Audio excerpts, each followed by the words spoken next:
Hello, hello. Welcome everyone to our webinar today. We'll get started in just a few more seconds, letting some final people join in.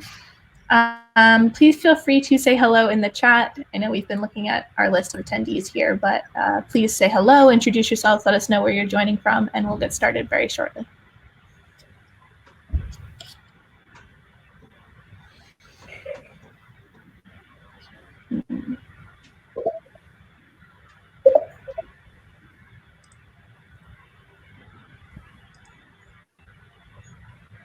Having a little bit of a computer issue, but we should be all set to go. Hello, Jason, welcome from Puerto Rico. Awesome.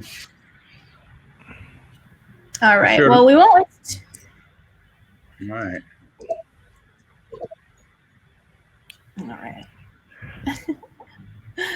All right, well, we won't waste too much time here. Please continue saying hello and introducing yourselves while I launch into my little spiel, and then I'll turn it over to Ricky and Radar so that we can get started with the main event for today.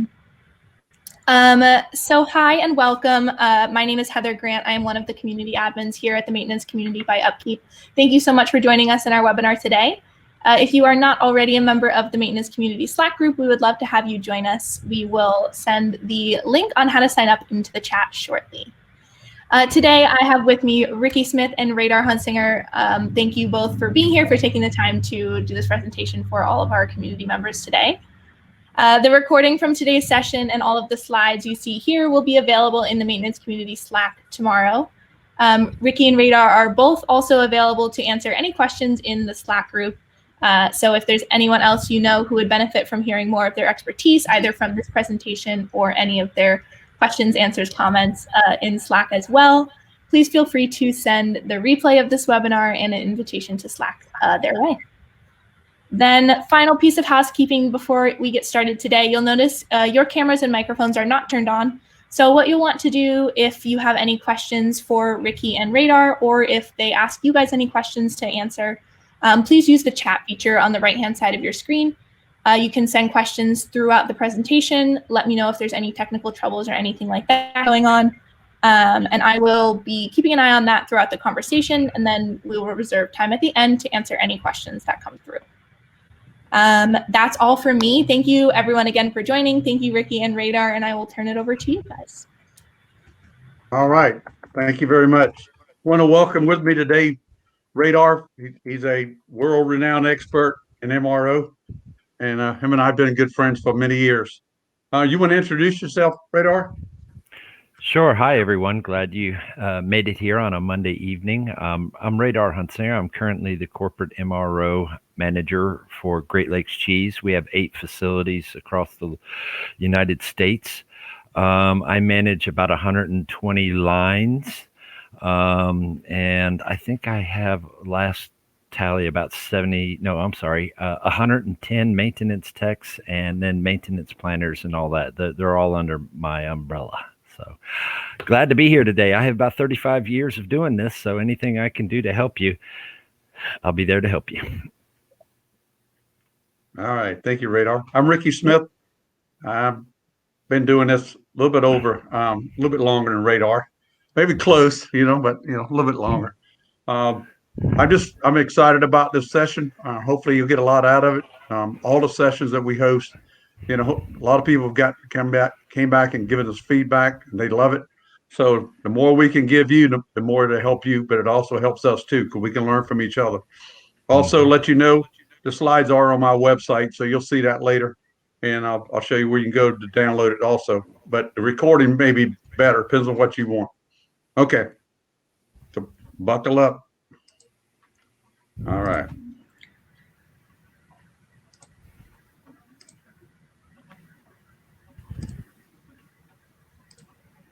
Can you see my screen? Yep. Yes, perfect. sir. So welcome, everyone. This is everything you want to know about a proactive maintenance storeroom, but you were afraid to ask, okay, by Radar Hunsinger and Ricky Smith. I want to thank the sponsors, Slack community. Heather, you want to tell them a little bit about Slack and the maintenance group? Sure. The maintenance community on Slack is a space of over 3,500 maintenance professionals and maintenance and reliability professionals and tangential industries as well from all over the world. We have live conversations, asking and answering questions, connecting you all with some of the industry's greatest experts. We do events every week. We have Ricky doing an event every week, as well as some other experts joining us. And we have a big event coming up next week, the Career Development Fair. So be sure to check out the maintenance community to learn some more. All right. Thank you. So what is a maintenance storeroom? Everybody has a different terminology, in my opinion. Well, not everybody, but some of them do. A maintenance storeroom is a storage area for maintenance parts, repair parts, and operating supplies. This is just the standard answer for it. What is a maintenance storeroom? Known as MRO. And one thing it doesn't say here, there's a lot of things we have to know about the storeroom, and that's what we're going to talk about today. That doesn't show in that one bullet point. So it stores parts and supplies for future use to avoid prolonged downtime, while could ultimately lead to a plant shutdown. The objective of the maintenance storeroom. The storeroom function is to manage the inventory investment and provide the needed parts and components for equipment repairs and support the objectives and goals of the organization. So the whole thing is support of that. And a lot of places I go to, they don't see it that way. It's a storeroom being really the true support for, the reliability we're getting. So the objective of the storeroom to provide the right part of material at the right time and like new condition to maintenance. The reason why I put like new, because you may be surprised. I've been in the storerooms where, they got used parts. Like there's a motors. There was 3 motors in this one plant I was at not too long ago, and they never been rebuilt. They were taken off of some machine somewhere, and no one even knew where they went. But all I know, they had used them in the storeroom. They also were hanging. They had V belts hanging off of a loop rather than being rolled up. So what does that do? I mean, these belts have been laying up there for a long time. It starts to pull down on the cords in the belt. It starts to weaken it by doing that. So it's just surprising to me. Oh yeah, and use fasteners in the bolt bin. Hey, Ricky, they just don't have to be used. They could be something that has sat there for 20 years. That's right, exactly, and rusted. So look at the storeroom. Radar, tell us a little bit about that picture on the left. What is that? Well, the picture on the left is something that people very seldom see. The bottom left picture, that is vendor managed inventory or vending machines that are used at a lot of facilities where you can put specialty tools in or any items that are frequently used, but you still want them checked out, but not necessarily up in your parts. It's down in the shop. You will see flammable cabinets there. You will also see spill containment on your oil. But what I'm looking at, those 4 beautiful pictures, you very rarely see at a facility because it really doesn't look that way. That's blue sky world right there, folks. That came from one of your facilities, isn't it? Yes, sir. Yeah, that's what I thought. The big thing about this, having the right part material at the right time in like new condition, that we have what we call the minimum inventory we should stock. A safety stock could be lower than that. Why is that? Because the safety stock says we always have it. We always have it in there. So we got to have enough time when you say minimum level to go to maximum level. We got to know what point do we reorder so we can fill it back up to maximum level before it runs out.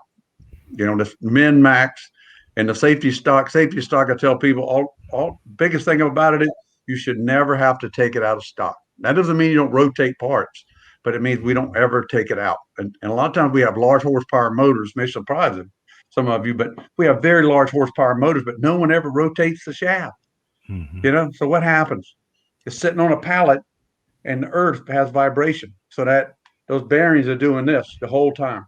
Yep. So it sits there for 5 or 10 years. We put it on now, instead of lasting 20 years, it lasts 2 years. What happened with that? The way you're supposed to do this is it should be on an interval or a PM. And I used to have my storeroom attendant do it. Rotate the motor shaft 1 1/4 turns, and on my very large horsepower motors, 500 horsepower and above, they were rotated every 30 days. Anything less than that, we did it every 60 days or 90 days, depending on the size of it and the criticality of it. Mm-hmm. So what's the mission of the maintenance storeroom? Maintenance storeroom is to enable equipment reliability through effective storeroom management process. So I ask you now, how effective is your storerooms? You know, one to 10. Anybody got a 10?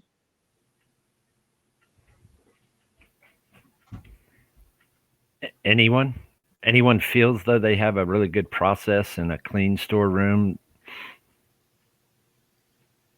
Well, let's back up. How many here actually have been in their storeroom lately?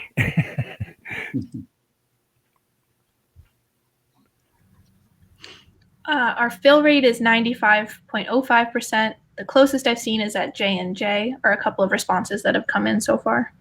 Yeah. William is in there today. Excellent. The reason why I say that, and I kind of jested, because sometimes the storeroom is a forgotten entity of the reliability aspect of the maintenance program. We want the storeroom to be there, and when we need them, we really want them to be there. But if we don't need them, it's like they're the forgotten son or child. It's like, oh yeah, we better call them to dinner too. So that's why I asked how many have been in the storeroom to see how you're doing. Go ahead, Rick. One thing we have to look at too is, to me, is we need to have a maintenance program. I was talking about on shafts and all, so we should have a PM program in the storeroom. Mm-hmm. In the storeroom, attendants could do the PM, rotating Mm-hmm. shafts, or whatever that is that we have to do, because there's a lot of things that we may have to do from a storeroom. All right, let's move on. So world-class benchmarks, maintenance benchmarks, stock, maintenance, repair and operating supplies with inventory value. Okay, so basically what that is, so it's maintenance, repair, and operating materials, MRO value. It's the current book value of maintenance, repair, and operating supplies in stock, including a consignment, vendor managed inventory, including the value of MRO materials at all storage locations, including satellite and or remote storeroom locations, where or not that the materials included in the inventory asset accounts or have allocated a pool of spares. So if we look at this world-class model, this comes from Alcoa Mount Holly, and that's the reason why Alcoa bought this plant. It was Alumax Mount Holly. Alcoa bought the plant to turn around all their plants worldwide to make them more sustainable, and that's what they did. I worked at that plant. That's one of the places I started my career. I learned a lot from it. But if you look at this typical maintenance cost as a percentage of replacement asset value, okay, I got that. 3.5% is typical, world-class 2 to 3%. That's a lot of difference in money, but that's to go down to the parts, okay? So the maintenance material cost, replacement of asset value. So maintenance material cost must include material in storeroom stock plus materials in other locations, maintenance shop floor, plant floor, etc. Typical 1 to 3.5%. Now look at world-class, 0.25 to 0.75%. So what let's just say, if we're looking at if the amount of money we're spending, in typical organizations, I'd just say it's 220,000. Okay, and I'm taking this number, and now I'm looking at 220,000. What's world-class spending? 48,000. A lot of difference. The money is being wasted because we're not having a truly proactive effect on not just reliability, but our parts, managing them properly. So the estimate of value of unofficial stores in the plant, even if they're not under control of the storeroom, and even if they're not on the books, include estimated value for stock material that may be stocked at zero value because of the various maintenance management system or accounting, whatever that is. I mean, it's just whatever the accounting does. It does not include raw material, finished goods, packaging materials, and related materials. So in this, where this comes from is from the SMRP metrics and the SMRP best practices.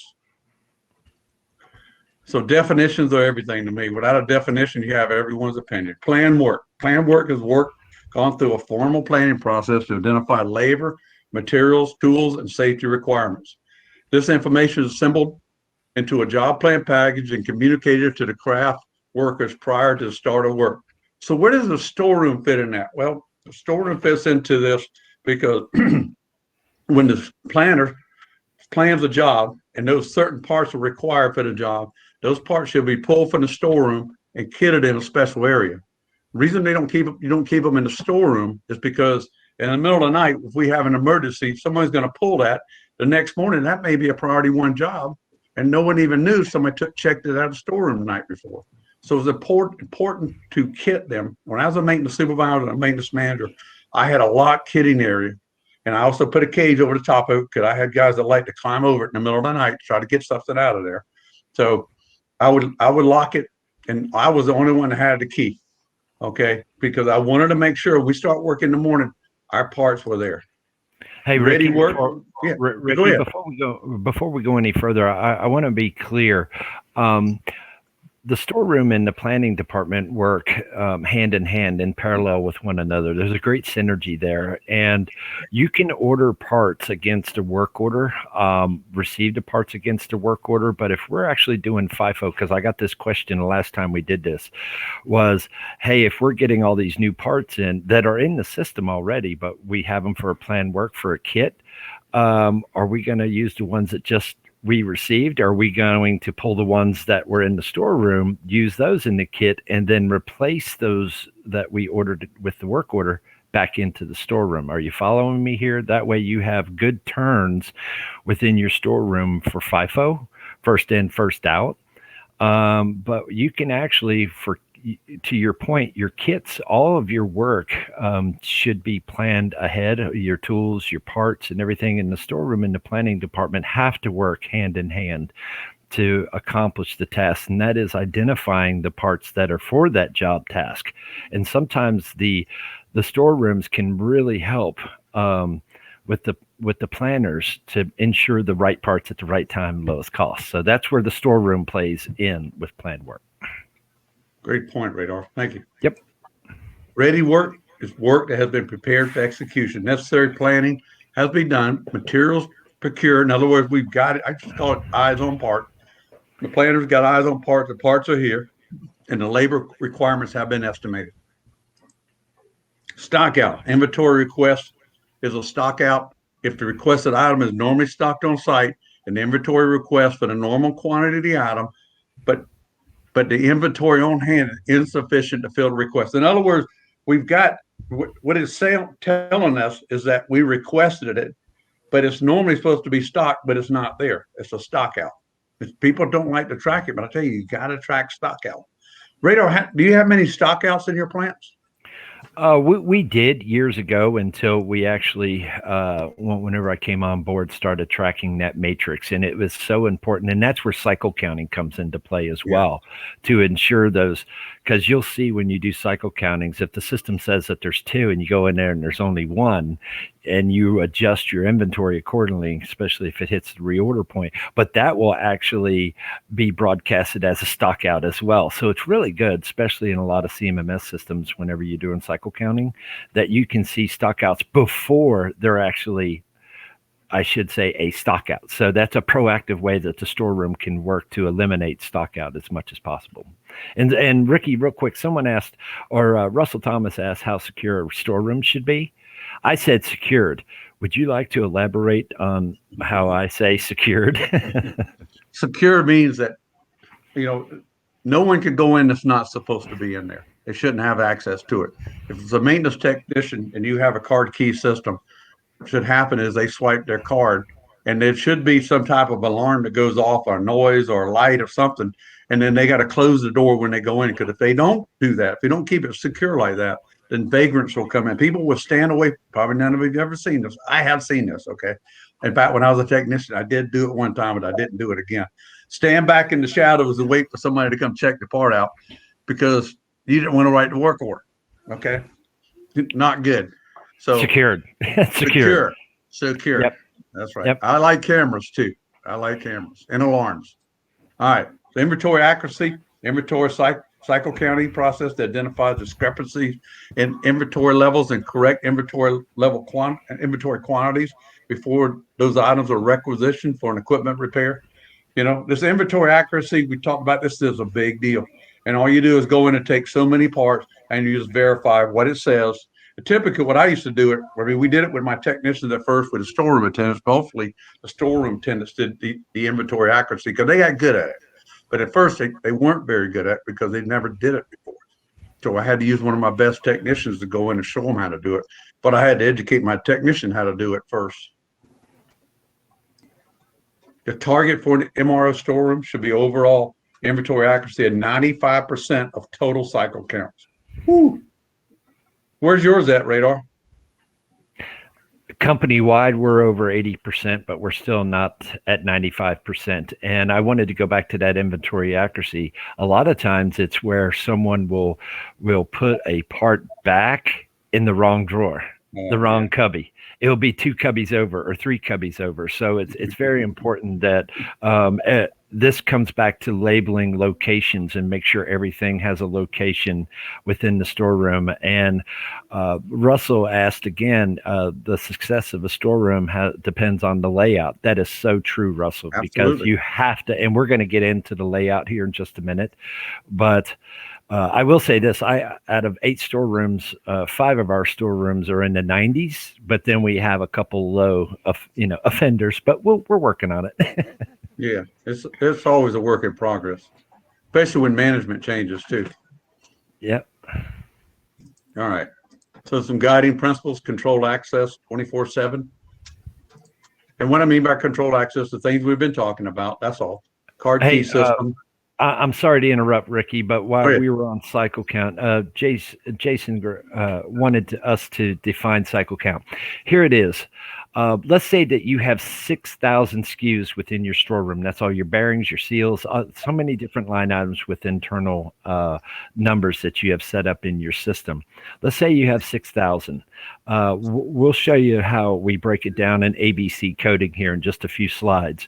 But if you have 6,000 SKUs within your system, you're going to be counting about 27 SKUs a day, and that's 340 days out of the year. I give vacations and stuff like that. But you want to at least count so many SKUs every day, and you'll count so many A's, so many B's, so many C's, and the system will auto-generate those based on the purchase time and the cycle count, whether it's A, B, or C. So that's why we do cycle counting. By the end of the year, you will have done a complete inventory of all of your parts within your storeroom. Instead of doing it one physical inventory at the end of the year, which is okay, but if you have 6,000 line items, it takes a long time to do a complete physical inventory. So what we do is we break that into increments, and I like to break it in day by day. It's really easy to go up there and count 10 SKUs or 20 SKUs, whatever it is, to ensure that they are correct, and then move on to the next day. So that's the definition of cycle counting. Yeah, I used to have my technicians, I'd pick one for the week, and he could make cycle count, like an hour or 2 hours a day. That's all. And it worked well because it helped them understand what's going on in the storeroom too. Great questions, by the way. Sorry to keep interrupting you. No, man, I like it. I like it. The questions are where people learn. Yep. Not death by PowerPoint, for sure. This interaction is great. Yep. Let's talk about some storeroom guiding principles. Controlled access 24/7. That doesn't mean this lock where no one can get in there, just control access. Min-max reorder points used to manage parts in order to mitigate stockouts, like we've been talking about. Stockouts are managed and considered unacceptable. So if our stockouts are high, we got a problem, and we need to do a root cause analysis of it to determine what that is. First in, last out when checking out parts. No used parts or materials are stored unless they've been restored to manufacturer's specifications. I think that's a big deal. We don't want used stuff in the storeroom. There's nothing wrong with a used item if it's been rebuilt and it's been verified, like a motor. Mm-hmm. This is just a short one. Just a metric down below dashboard. Targeting and trending down for critical part turns. Stockouts, critical spares at 10%. Red. Target trending down. Parts, FedEx, UPS, overnight delivery costs. That's a big one. I mean, if you just have to track one cost, that the overnight delivery cost, unless you're really proactive, don't worry about it. But that trend will tell you something, what's going on in the plant. Because if it starts trending up, you got a big reliability problem which is systemic throughout the organization. And if you like data as much as I do, I like tracking expedited costs. Reason being is a lot of times you can look at it, was it electrical or mechanical? And you can break that down into buckets, and you can see if you're expediting more electrical items, then you can start doing a more root cause analysis. Number one, somebody hasn't really completed a bill of materials for a piece of machinery, or all of our electrical components really need to be reevaluated. And the reason why that is certain PLCs and drives and things like that get updated all the time. And a lot of times we don't update the storeroom with the new equipment that's coming into the building or the new upgrades that have come into the building. We still have yesteryear stuff in our storeroom. Anyway, go ahead, Ricky. Well, one thing you just brought up too, just come to my mind. Yeah, I'm thinking about companies that, they replace their equipment. Say that they got a production line, they decided they're going to replace one large component out of that line, one large machine. And then the parts, when they pull it out, we need to have a configuration management program that we look at the parts that are in there. And if they're only assigned to that machine, those parts need to be pulled out of inventory, not left in inventory. Otherwise, the inventory keeps to get bigger and bigger and bigger as we start swapping out our equipment. And that's where the bill of materials, part of your functional locations in your system, your CMMS system that has all of your equipment, the hierarchy of your equipment. When you get down from your parent equipment down to your children, which, are the parts and everything, to Ricky's point, if you're replacing a complete machine, if those parts that were originally tied to that machine, you also need to fix it within your system and replace with the upgraded parts, but actually remove the parts. And somebody asked me something, Ricky, and I want to give someone that may be thinking about it. When you go to remove the parts out of your storeroom because they are now obsolete, the best thing that I have found in my career is to actually create a work order against the storeroom and issue those parts against the storeroom, and then put the action code of why obsolete or whatever. So at the end of the year, I can pull the storeroom as an equipment number, a code, right? And see what I've issued out of the storeroom. Don't do a cycle count because that will mess you up. Do an actual issue out of the storeroom. So go ahead, Ricky. It's just best practice that no one really talks about. Great point. I've always wondered that myself. So some contributing factors, the spare part problem. This is called an A3 or 11 by 17 sheet of paper, basically. So if we look at contributing factors to spare parts or problems, we get to the measurements, the stockouts, cost, delays. We need to measure have the right metrics in place. That's why I like the SMRP metrics, because they've got a lot of metrics in there for spare parts in the storeroom. Materials, we got to have the right material. We got to have the right lubricants, the right part. I mean, we've got to have the things that we order and not a substitute. If the substitute, if you got parts that require no substitute, then it needs to be in your CMMS that says no substitute.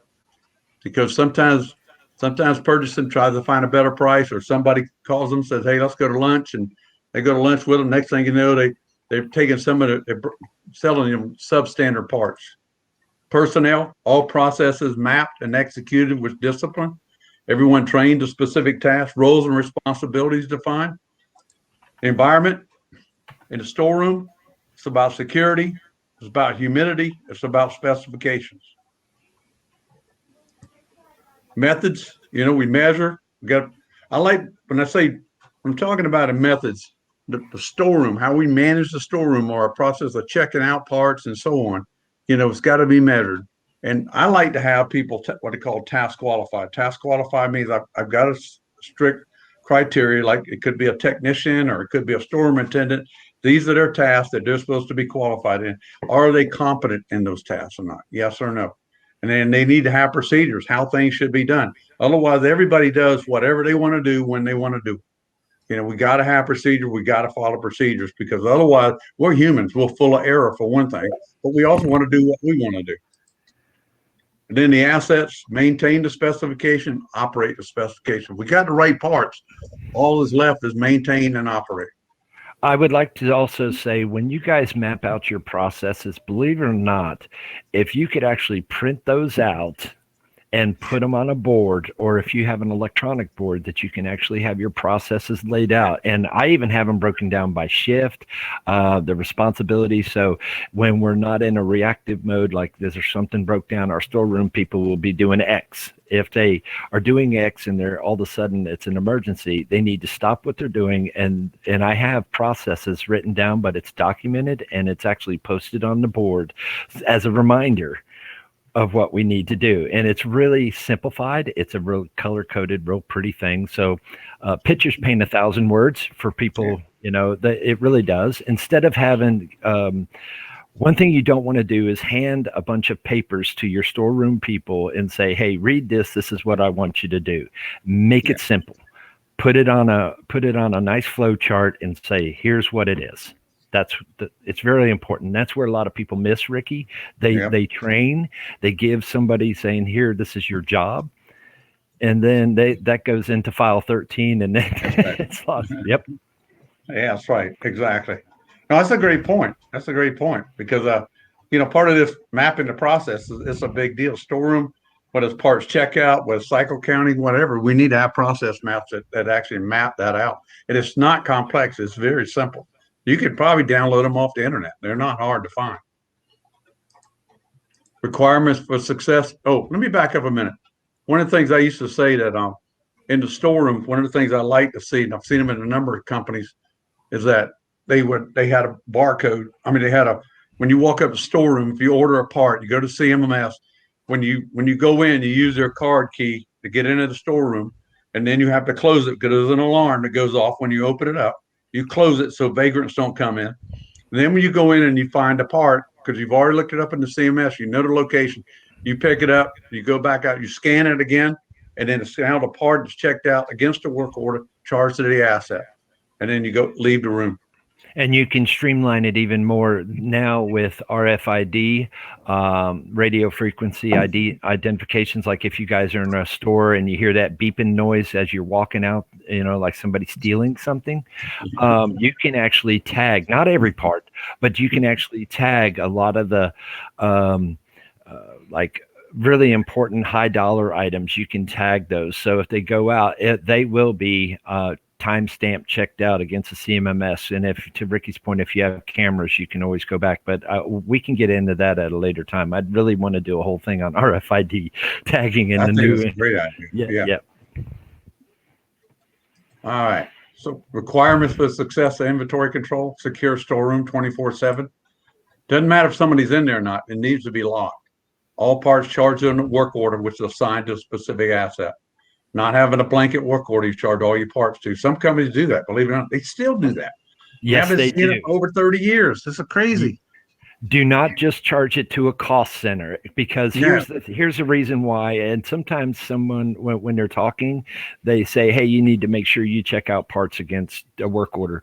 The reason why we do that is for asset stratification at the end of the year from engineering design. Is we want to know how much money we are spending on our equipment, our assets, and we can stratify those for the most expenditures with parts and labor all the way down the board. And then that way we can see if we need a redesign or if we're having some other issues down the line. So it's really important that every part that's in your storeroom from a reliability aspect is checked out against a piece of equipment. Because from what I do now is I do stratification of all of our equipment. And then I can, if you have like equipment, if you're a really big company and you have like equipment in other areas, you can see if a particular OEM is maybe had a bad design or something to that effect. And you can bring that to light with information straight out of the CMMS when we're checking out parts.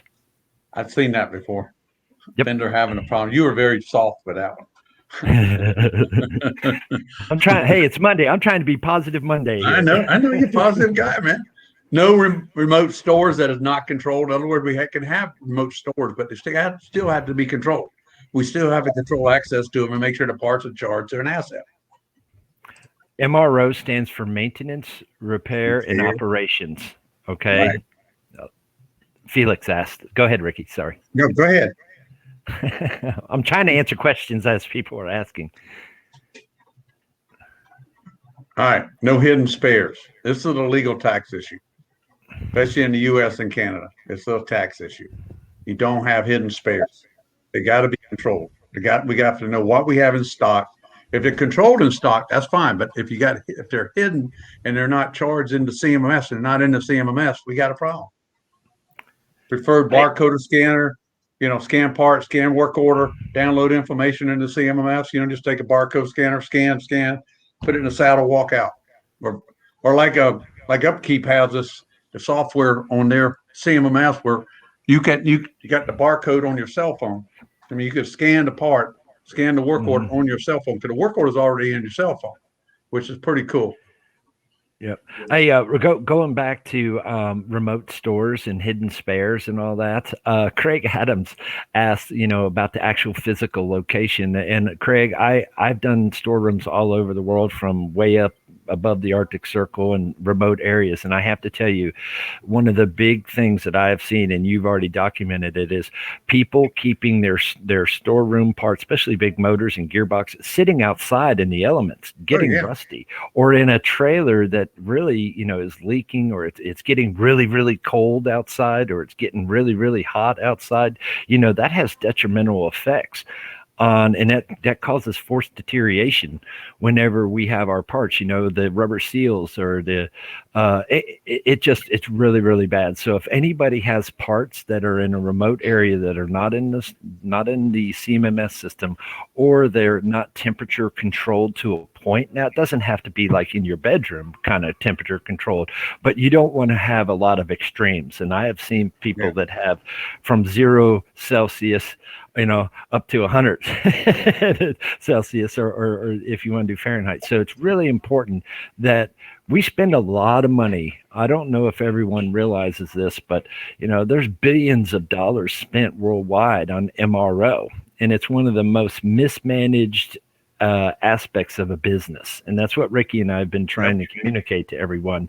And when you see something like Craig has mentioned about motors and gearbox sitting outside, some are in a carport or just out in the elements, you might as well just go ahead and get rid of those. Yeah. Okay, go ahead, Ricky. Just take a gun and shoot it, because it's gonna die. Put it out of its misery. and we kind of smile and jest about this, but as someone that's in the reliability field, I'm not just an MRO guy. I'm big time into the reliability aspect of things. If you have a breakdown and you want, this is where Ricky was talking about, like new parts, and you go and grab that motor that's been sitting out in the rain, that's never been turned, it's been, it's rusting, the windings, and you go to put that in, it may run, but how long? Are we going to get the whole PF life expectancy and the PF curve of life expectancy for this motor? Probably not. And it's going to cause more damage. And actually, there's safety issues involved there as well. So that's why it's so important. If you're going to spend the money on these parts, take care of them. Go ahead, Ricky. Absolutely. Sorry, I'm passionate about it, man. Yeah, and rotate those shafts, man. 1 1/4 turns. Preferred barcode scanner, scan part, scan work order, download the information to CMS. Like I said, just some KPIs. Inventory turnover rate, is it increasing or decreasing? What's the trend? I need to know that. Stockouts less than 5%. So what's the stockout?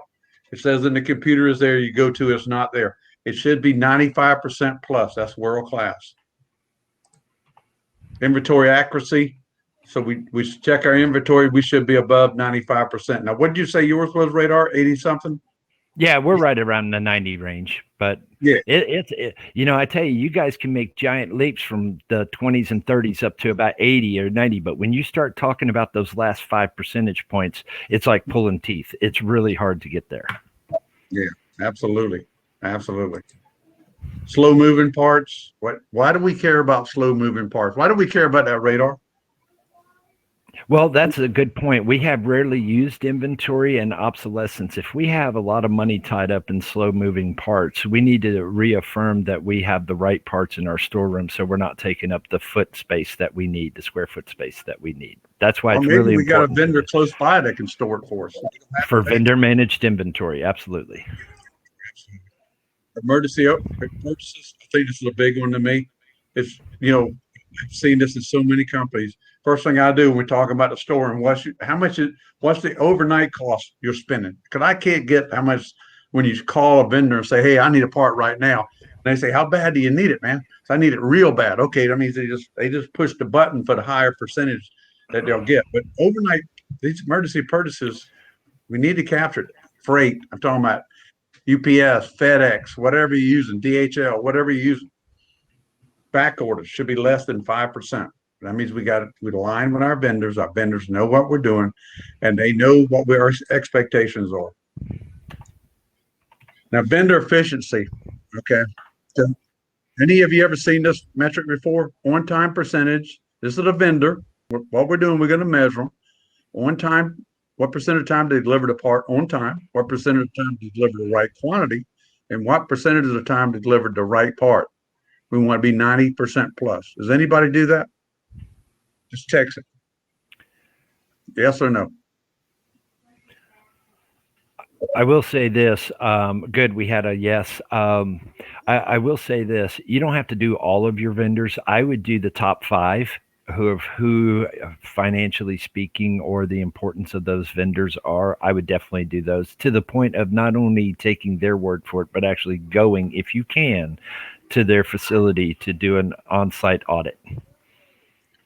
Well, on-site audit. That brings up a whole nother thing. Yeah. But yeah. I got a checklist for going to motor rebuild shops, and it's just unbelievable the stuff we found. Learned that with Cargill. Yeah, unbelievable. All right. So vendor owned inventory percentage less than 5%. Sometimes vendor owned inventory works, but that's a financial need there. So let's talk about what good storeroom looks like. It's clean and organized. We got the right part. We have the right part at the right time. Secure 24/7, like I mentioned before. All parts are charged on asset of work order. Psycho County monthly. So Psycho County. Why don't you give us yours on Psycho County? Radar. I know you got a better example. Definition they have down there. What's the Psycho County? The technique, as I mentioned to, I think it was Russell earlier or whomever, is just count certain parts every day. I wouldn't even wait a month. You can count 10 or 12 or 10 to 20 SKUs every day, and then you have a complete physical inventory at the end of the year. And your CMMS system will definitely set it up for you when you set up your parts ABC, and we'll talk about ABC in a minute. It will tell you which parts to count that day. So okay, that's the reason what I asked counting. Radar to say this again is because I think it's important for us to do this the way Radar is talking about. That's the only way we're ever going to get out of where we're at right now. Adequate conditioned air for specific assets, parts, and components. If we got some certain types of items, we need to have it in conditioned air to be able to maintain it. So when we pull it out of stock and we have to install it somewhere, it is to specification. One could be like V belts. I'm gonna throw this out. If you got V belts and you've got let's say you have in a very dry environment or a very humid environment, some of those belts probably need to be in a humidity controlled area, especially if it's on the critical assets. I'm talking about, I've seen conveyor belts installed on the system that fail prematurely because their spare conveyor belt broke within 24 hours. And I can tell you, I knew it before they even put it on, because you could see the belt was just flat worn out, from being stored for 20 years. And finally, they needed to use it. It doesn't make sense. And also, so it's not just the temperature of control. Remember, ozone has a huge effect on rubber, and also ultraviolet. Your fluorescent lighting. So I've walked into many storerooms. They'll have all their belts hanging, and they'll be right under fluorescent lights. And when you do an ozone check, their belts are deteriorating faster. And this all is something that we need to look at. But if we have motors sitting out in the rain, I think belts being under fluorescent lights are the least of your worries. So attack one thing at a time. Crawl before you walk. Yeah, that's right. Yeah. Large horsepower motors, 50 horsepower larger. Shaft should be turned monthly 1 1/4 turns. We used to have a magnet on ours. What you would do is you put it on the shaft and make sure you rotate it all 1 1/4 turns. Reason why you want to do 1 1/4 turn, but if you turn it just 360, you could also get a flat spot on that motor. So it's best to just go 1 1/4 turns. That's all. Mm-hmm. Fast moving parts at the front, like Radar mentioned. You want them at the front of the storeroom, not somewhere hidden in the back. I got to go all the way to back for a fast moving part. Secure kitting area separate for scheduled work. I want the parts pulled out of stock and put it in a kitted area for the planner scheduler. Planner schedule plans it, schedules it, And then when the way it works is the kitted area is locked on that morning that the work's going to be executed to schedule work. Then the maintenance supervisor unlocks the storeroom, not the planner, the supervisor does. There should be work orders attached to each part or parts. It should be like if you got number parts for one job, it may be a pallet or 2 pallets, but it has the work order on those pallets. That way, the technician's not walking around trying to figure out what he needs. He walks in, he takes the fork truck, picks it up, or just picks it up, puts it in the bucket, whatever he does, and walks out. That way, he knows where the parts are. So the work order matches the work orders already on the parts in the kitted area. And I want the kitted area locked 24/7. 7 habits of effective maintenance storeroom leader. Okay, sorry if I hurt anybody's feelings on this one. Okay. Ensure all maintenance parts are checked out or charged to an asset via maintenance work order. We talk about no work order, no parts. Monitor storeroom leading and lag KPIs. Make decisions based on data. Make decisions based on data. And again, we want the storeroom secure. Apply technology to use it. We need to have those barcoding and handheld devices. Attend the scheduling meeting. It doesn't hurt for the storeroom leader once in a while just to sit in a maintenance scheduling meeting to understand how this whole process works. Bring in vendors, provide free training to maintenance technicians. I used to do it with my guys, and I'll tell you what, it was very effective because it was them hearing from me things that we needed to do was different than hearing it from somebody on the outside. And I tell you, if you got like a lubrication supplier, they provide lubricants to your plant. They got somebody that can come in, maybe just a salesperson, come in with these brochures and hand it out to everybody. I did it every week when I was a maintenance supervisor. I'd bring somebody different in with something new. And always they bring a box of donuts or something in too. So that way I get my guys excited. Rebuild items are shipped to the rebuild facility within 48 hours. That's what a good storeroom leader does. All right. So what it indicates of poor storeroom practices. Housekeeping is one of the first indicators how storeroom is running. If the aisles are cluttered, disorganized, stocks in the bins are not rotated to allow first in, first out, packages are torn, show leakage, it indicates the storage and care is not happening. I've seen this too many times. Yeah, man, you ought to see our storeroom. I said, okay, I want to go to your storeroom and look at your motors. I didn't put the pictures on here. Okay, I thought about it, but I'd have to go to the president of the company to get it. But he wanted me to evaluate the storeroom. I went to the storeroom, and they had motors that were taken off of equipment, and they didn't even know where the motors went. I said, why don't you throw the motors away? So because we're unsure. I said, why don't you send them out to have them rebuilt? So we don't have the money for that. Okay, forget it. They're too far gone for me to figure that out. If you have a stock house on a recurring basis, the stock is not showing in inventory, it's an indication of poor inventory management. If you're experiencing expedites for material already on order, it's an indication that either the supplier not meeting their due dates or the buyers are not paying attention to your needs. I want a vendor to know we got to have a good relationship. Parts and materials are not charged to the work order asset. All parts must be checked out to storeroom and charged to an asset. No kidding, all. It's amazing to me. How do you schedule work without kidding a part? Otherwise, the maintenance person goes to the storeroom in the morning, 7 o'clock in the morning, work starts, goes to the storeroom to find a part. There's no part, or he can't find a part. The job's supposed to start at production's got the line down at 7:15. And we're at 7 o'clock trying to find a part in the storeroom, and we'll finally find a part maybe by 8 o'clock. Production's still down. Doesn't make sense. I want to talk about one of my pet peeves on poor storeroom practices, Ricky. All right, go ahead. We issue a part to a work order. That part, let's say it's a IO board, goes out to the job site. It travels all the way across the plant. It's bumped around. It's whatever. Oh, we don't need that IO board. Put it back in the storeroom.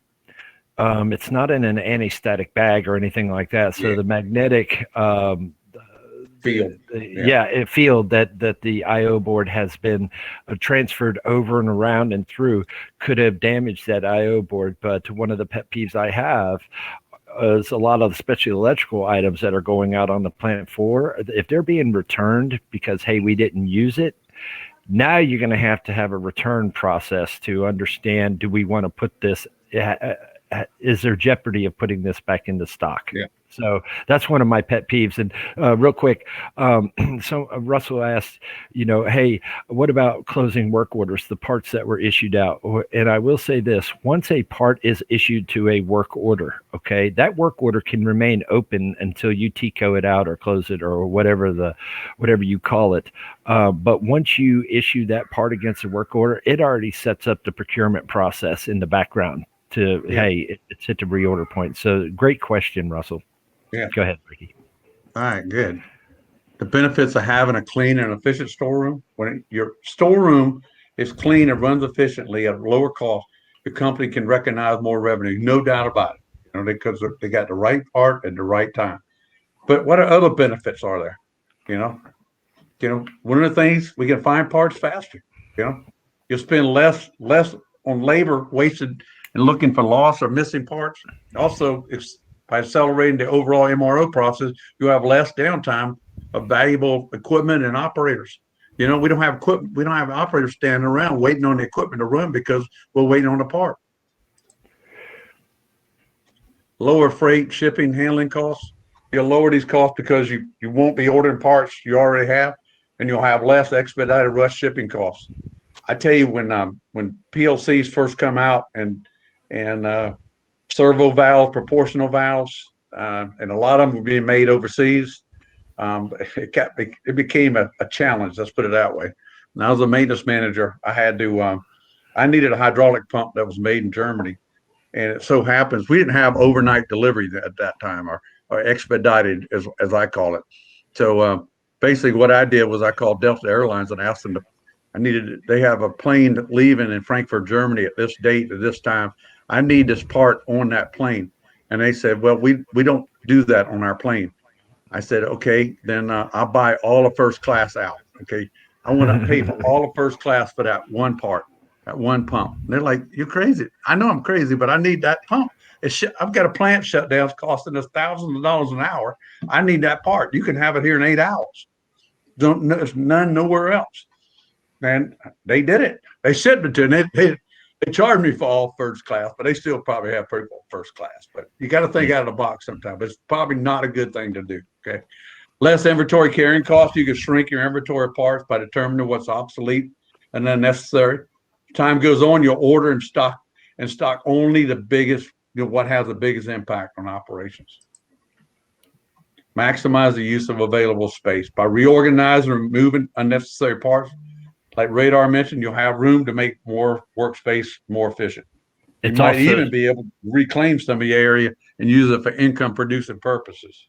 Right. And also it's a safer area. You're not tripping over things. Things are not falling on you. One of the years ago, I saw a very large pneumatic cylinder that was placed incorrectly up on a shelf, and it rolled off and it hit our storeroom person in the back because they did not store it properly. So that's why the part of the clean and efficient storeroom is for safety as well.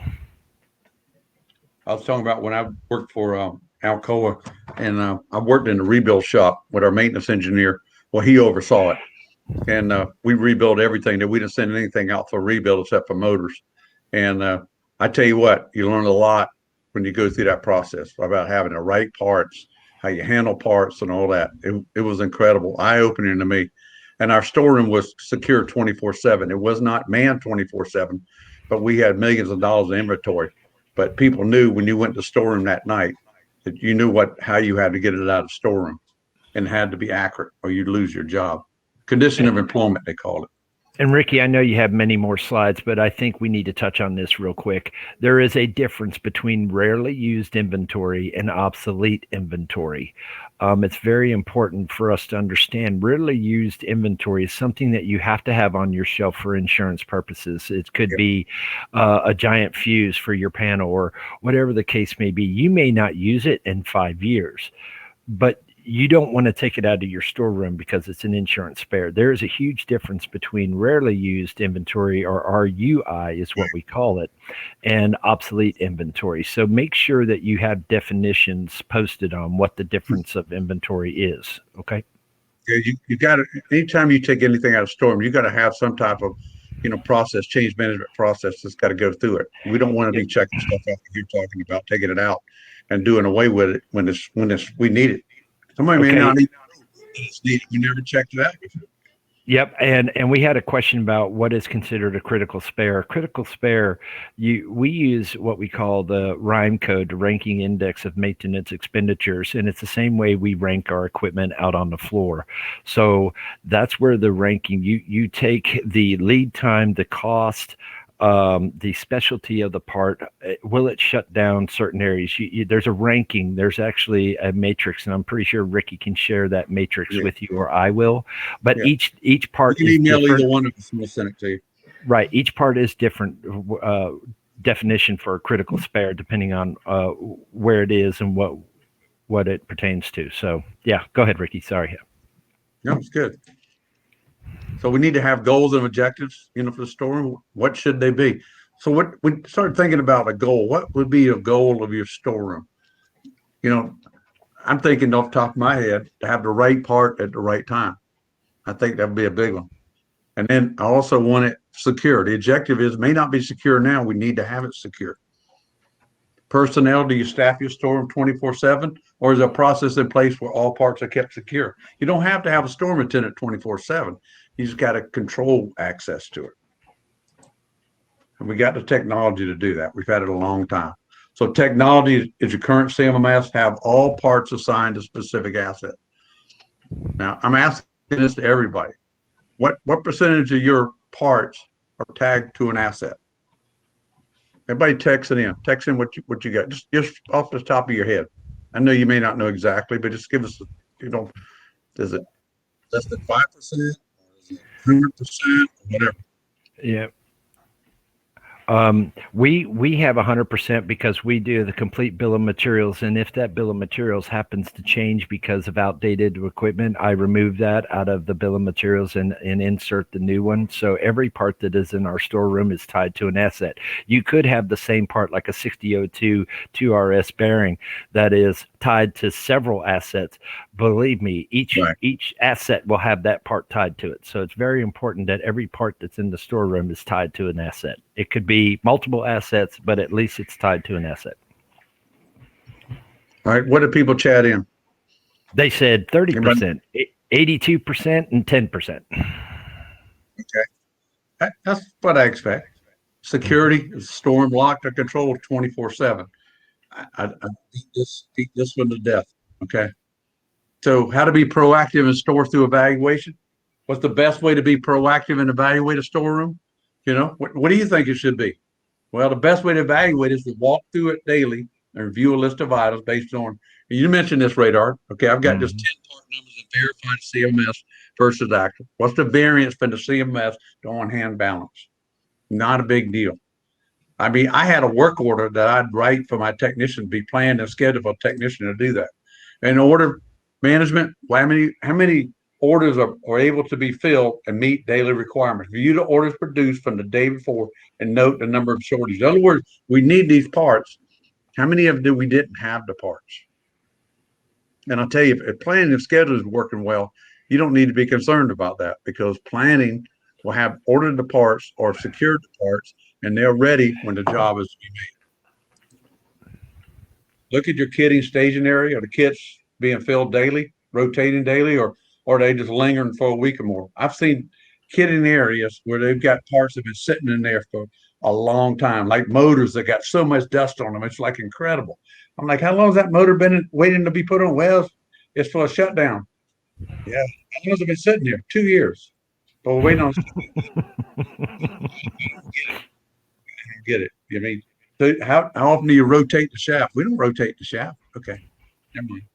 Hey, Ricky, this is where the synergy between the planning maintenance planners and the storeroom really comes into play. Is the kitting areas should be with the schedule itself. So if we have a 3-week schedule, the kitting areas should reflect that. And Heather just jumped on. She's going to kick us out, I think. I had a 2-week schedule in mind. I just didn't have enough room I to go any further. I think Heather's going to kick us out. We still have most of our audience here. I think you guys can keep going a little bit over if you both have the time, but I do want to just flag that it is the top of the hour now. But Radar, you've been doing an awesome job kind of, answering. I'll move on. I got it. Before you dive in and start fixing things, it's better to first set some goals and priorities based on your company's immediate needs and resources, number of storeroom SKUs you have, production and maintenance schedules, the activity level of each shift, number of maintenance personnel you can devote to this project. It is going to take resources if your storeroom is broke. Establish a baseline. Make sure you capture current state of storeroom with photos, report data. I got some great photos on them. You know, it'll scare you to death and so forth. If possible, have your storeroom your MRO baseline evaluated. This makes it easier way, how far you've come and the return on your investment. So how good are we moving things in the right direction? I can tell you when you start moving, changing the storeroom, especially if you're reactive, the costs are going to go up before they go down. Storeroom, we talked about a lot of this stuff here. Making sure we have the right things in the storeroom and make sure we measure the performance of it. Okay. This is vendor managed inventory. This is just an SMRP metric. If you remember SMRP, it's great to use these definitions and modify them to fit your need. But so vendor managed inventory, so this measures the ratio of number of stock items measured, the individual stock units of SKUs that are managed by a vendor or supplier, then to the total number. So what percentage of my total number are vendor managed? Okay. Inactive stock metric calculates the ratio of number of inactive maintenance, repair, and operating inventory stock records against the total number. An objective of this metric is to measure percentage of non-critical MRO supply stock when no use is over 12 months. All right. So I'm just going to give you just some more metrics, just stock outs. I just say with these metrics, you need to have the metrics. I like a maintenance gimbal walk. I'm going to use it this fast. A gimbal walk, I know Radar uses them. Give an opportunity for the maintenance staff to stand back from day-to-day tasks all through the store and facility to identify wasteful activities. I used to like to do it. I did it once a year. I didn't do it all the time, but I think once a quarter is good to have them. But have a good checklist for them, And the 6 X's of storeroom. So I'm moving kind of fast here. Okay, just setting the 5S. Okay, this is 6S. Okay, so we got, Sexu, I guess is how you say it. The sort, remove items, remove parts which are no longer used. We don't have the machines anymore. We need to get rid of the parts, straight and organize, sort and store parts based on ABC analysis. Say so or scrub, clean everything, keep all parts, store them clean, climate control. Then standardize, eliminate redundant parts, fast turn-in parts, part types stored in area, and qualified vendors, not lowest bidder. And then just sustain, expand the process, move it to other storerooms you have. Securities of 6S, control access, secure all parts from cameras, secure access via employee card. Still got time? How many people we got on the line still? I would just like to say that any questions that we did not answer, because we have quite a few, I tried to answer as much as I possibly could. Heather, are you going to be able to communicate to everyone that they can talk to us offline or whatever the case may be? Yeah, absolutely. I think probably the most streamlined place to ask and answer questions will be on this thread where the webinar goes live tomorrow in the community. Okay. But I can start a special thread or a special, chat to continue this conversation since it's been such a fruitful one. Great content, Ricky. Thank you so much. And thanks for all the great questions, man. A lot of great engagement. Love it. Yeah. Sounds like we might very soon. So give everybody my email address too, so in case they need to contact me. And I can get them in contact with Radar if you need to. Definitely. I like this one question that just came in from Joshua, maybe to close us out, giving some people a key takeaway, I think. So Josh says, there's so much to consider, Joshua, excuse me. What are the top 3 best practices an organization should undertake first? From an MRO standpoint? I believe so. Okay. From an MRO standpoint, the best thing to do, number 1, you gotta straighten up and clean your entire storeroom, because before you even do a physical count to understand what you have, you definitely have to attack that. And while you're attacking that, if you don't have a fence or some kind of secured area, fencing's pretty cheap. You can even get a lock and a chain if need be. You can really attack those top things. But the biggest thing that you want to do is straighten your storeroom out. That way you can identify all the parts that are there. Then you start working through the 6S that Ricky was talking about, identifying the parts. And what you do is you can start matching those parts to assets. And if you don't have an asset that's out there on the line with a part, then you have to do some investigative work. And that's a lot of obsolescence reveal that you will have. But that's your top three. And one thing that I haven't hit is the training of our storeroom people. We really didn't touch on that tonight. But if you do not train, we have a lot of great people out in the industry that you can train in material management for MRO. I would suggest you go to the Society of Maintenance Reliability Professionals, and they have a lot of good training there. That's a SMRP. You can go there and you can pick up training. That's the best place that I would go. Yeah, Yep. and there's some good vendors out there to do it well too. But you can contact me or Radar. We could send you to somebody, and we don't get money from these vendors. Okay. Yep. We want to And get to the right person. And real quick, Felix, A items are your most critical items, okay? They make up 70% of your monetary amount, but only 10% of your storeroom inventory. Your B items are like your seals, bearings, and things of that nature, okay? They make up about 20% of your storeroom inventory. But they're really not cost a lot, and they're easily obtained. And in your C items, we look at as pretty much consumables. They're very low cost. They're easily gathered. So and they have a lot of movement. So A items are most critical. You have to have them for insurance spares, or they cost a lot of money, or they take a long time to get it there. B items are a lot of your switches, your sensors, and things like that. And then your C items are very low cost. You can go and get them anywhere. They're easily accessible. So that's where the ABC Pareto chart comes from. Okay, that was Felix said, please answer before you close. All Yeah. right. Good. Thank you so much, our engaged audience. Wonderful questions. Keep it going in Slack. I'll be sure to make clear a point where Radar and Ricky will check for any further questions. Radar and Ricky, thank you again for taking the time. Thank you. Wonderful Thank you. conversation with you both tonight. Thank All you. right, everybody have a good evening.